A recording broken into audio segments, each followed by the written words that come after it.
লালু লালু লালু লালু লালু।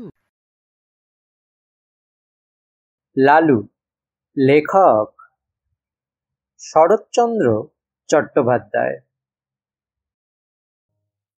তার ডাকনাম ছিল লালু। ভালো নাম অবশ্য একটা ছিলই, কিন্তু মনে নেই। জানো বোধহয় হিন্দিতে লাল শব্দটার অর্থ হচ্ছে প্রিয়। এ নাম কে তারে দিয়েছিল জানি নে, কিন্তু মানুষের সঙ্গে নামের এমন সঙ্গতি কদাচিৎ মেলে। সে ছিল সকলের প্রিয়। স্কুল ছেড়ে আমরা গিয়ে কলেজে ভর্তি হলাম। লালু বললে সে ব্যবসা করবে। মায়ের কাছে 10 টাকা চেয়ে নিয়ে সে ঠিকাদারি শুরু করে দিলে। আমরা বললাম, লালু তোমার পুঁজি তো 10 টাকা। সে হেসে বললে, আর কত চাই, এই তো ঢের। সবাই তাকে ভালোবাসত, তার কাজ জুটে গেল। তারপরে কলেজের পথে প্রায় দেখতে পেতাম লালু ছাতি মাথায় জন কয়েক কুলি মজুর নিয়ে রাস্তার ছোটখাটো মেরামতির কাজে লেগেছে। আমাদের দেখে হেসে তামাশা করে বলতো, যা যা দৌড়ো, পার্সেন্টেজের খাতায় এক্ষুনি ঢেরা পড়ে যাবে। আরও ছোটকালে যখন আমরা বাংলা স্কুলে পড়তাম, তখন সে ছিল সকলের মিস্ত্রি। তার বইয়ের থলির মধ্যে সর্বদাই মজুদ থাকত একটা আমানদিস্তার ডাঁটি, একটা নড়ুন, একটা ভাঙা ছুরি, ফুটো করবার একটা পুরনো তুরপুনের ফলা, একটা ঘোড়ার নাল। কি জানি কোথা থেকে সে এসব সংগ্রহ করেছিল, কিন্তু এ দিয়ে পারত না সে এমন কাজ নেই।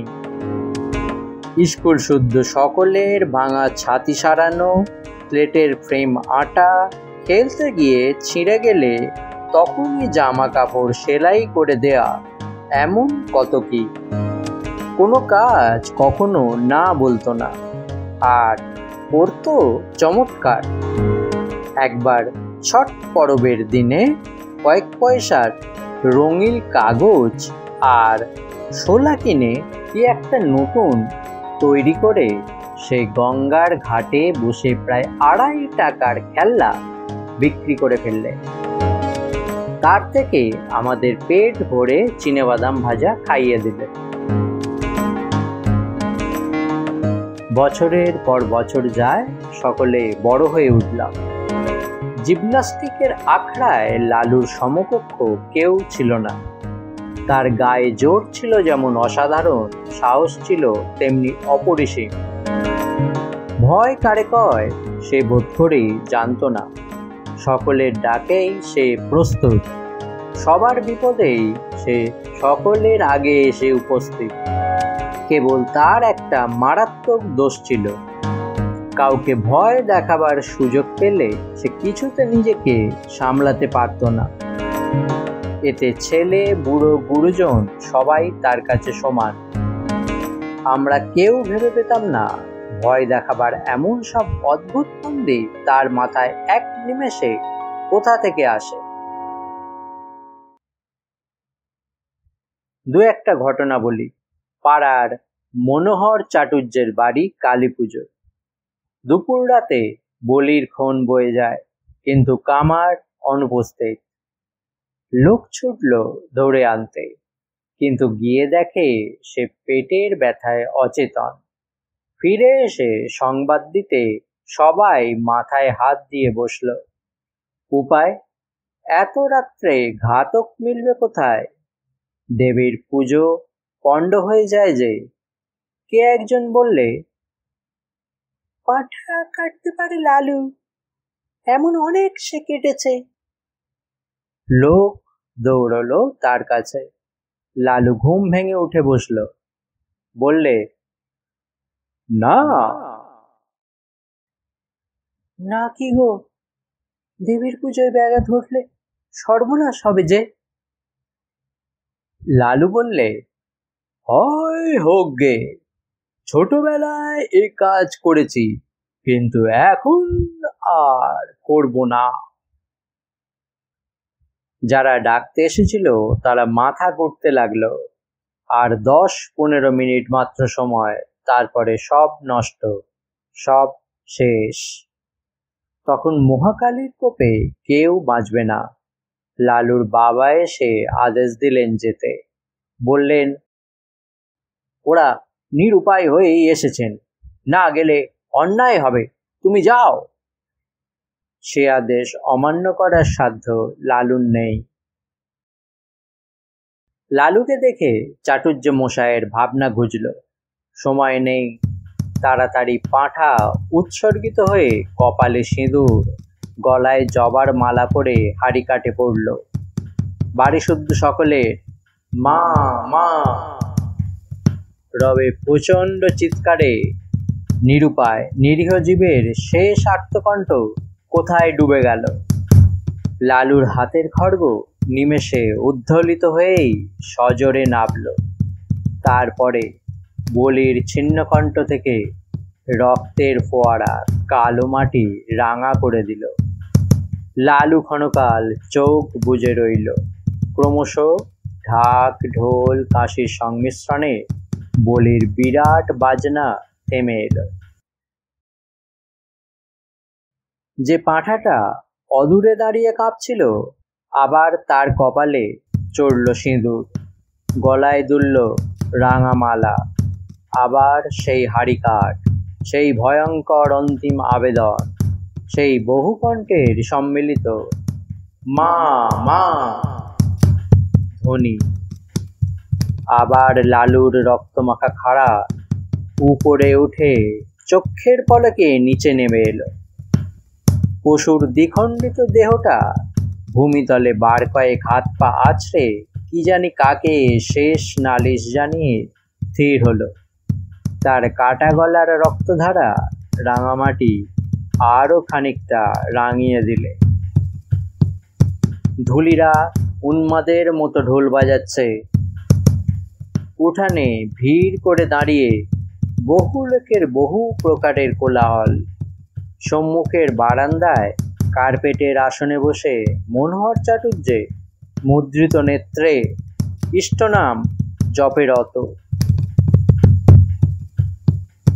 অকস্মাৎ লালু ভয়ঙ্কর একটা হুঙ্কার দিয়ে উঠল। সমস্ত শব্দ সাড়া গেল থেমে। সবাই বিস্ময়ে স্তব্ধ। এ আবার কি? লালুর অসম্ভব বিস্ফোরিত চোখের তারা দুটো যেন ঘুরছে। চেঁচিয়ে বললে, আর পাঁঠা কই?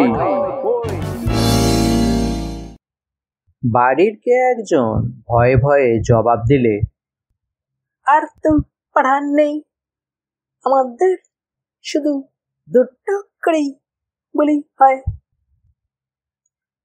লালু তার হাতে রক্তমাখা খাড়াটা মাথার উপর বার দুই ঘুরিয়ে ভীষণ কর্কশ কণ্ঠে গর্জন করে উঠল, নেই পাঁঠা, সে হবে না, আমার খুব চেপে গেছে, দাও পাঁঠা, নইলে আজ আমি যাকে পাবো ধরে নরবলি দেব। মা মা, জয় কালী বলেই একটা মস্ত লাফ দিয়ে সে হাড়ি কাঠের এদিক থেকে ওদিক গিয়ে পড়ল। তার হাতের খাড়া তখন বনবন করে ঘুরছে। তখন যে কাণ্ড ঘটল ভাষায় বর্ণনা করা যায় না। সবাই একসঙ্গে ছুটল সদর দরজার দিকে, পাছে লালু ধরে ফেলে। পালাবার চেষ্টায় বিষম ঠেলাঠেলি হুড়োমুড়িতে সেখানে যেন দক্ষযক্ষ ব্যাপার বেঁধে গেল। কেউ পড়েছে গড়িয়ে, কেউ হামাগুড়ি দিয়ে কারো পায়ের ফাঁকের মধ্যে মাথা গলিয়ে বেরোবার চেষ্টা করছে। কারো গলা কারোর বগলের চাপের মধ্যে পড়ে দম আটকাবার মতো হয়েছে।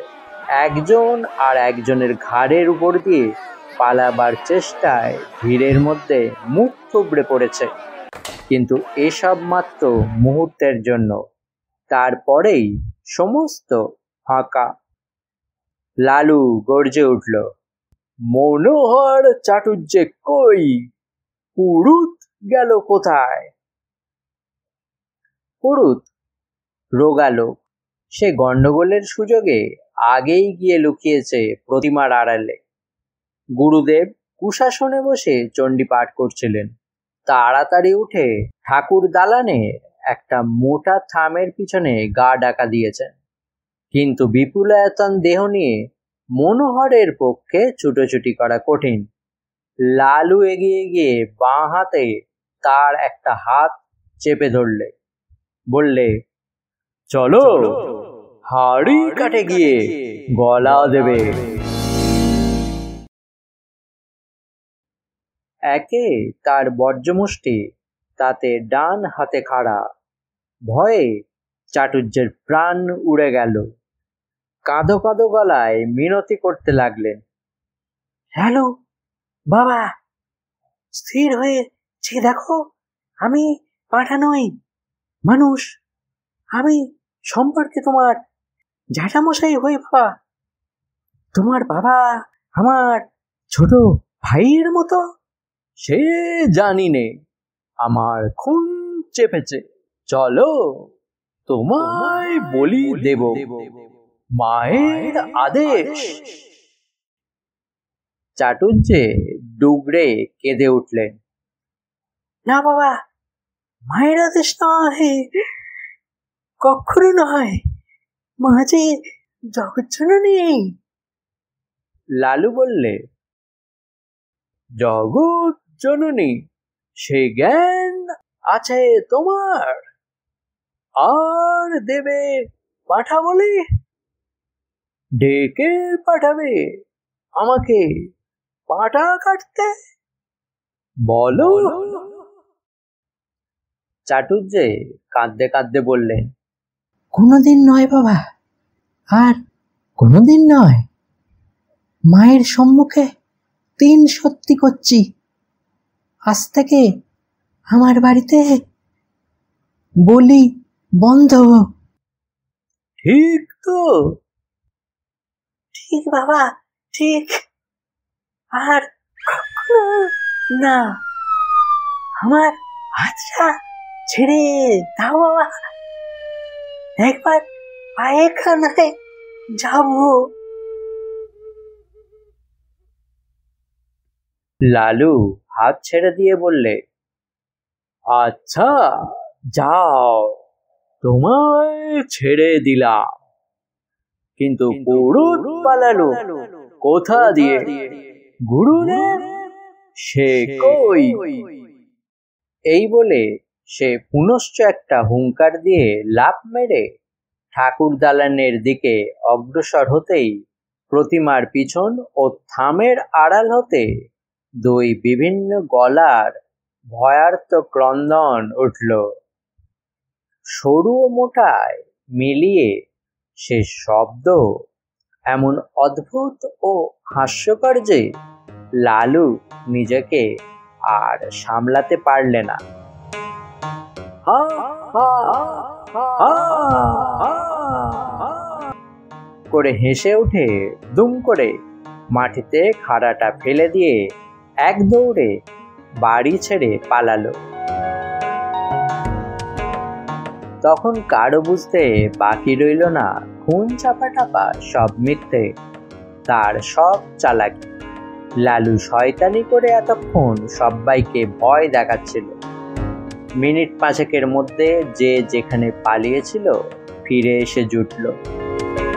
ঠাকুরের পুজো তখনও বাকি, তাতে যথেষ্ট বিঘ্ন ঘটেছে এবং মহা হইচই কলরবের মধ্যে চাটুর্য মশাই সকলের সম্মুখে বারবার প্রতিজ্ঞা করতে লাগলেন, ওই বজ্জাত ছোড়াটাকে যদি না কাল সকালে ওর বাপকে দিয়ে 50 জুতো খায় তো আমার নামে মনোহর চাটুর্যে নয়।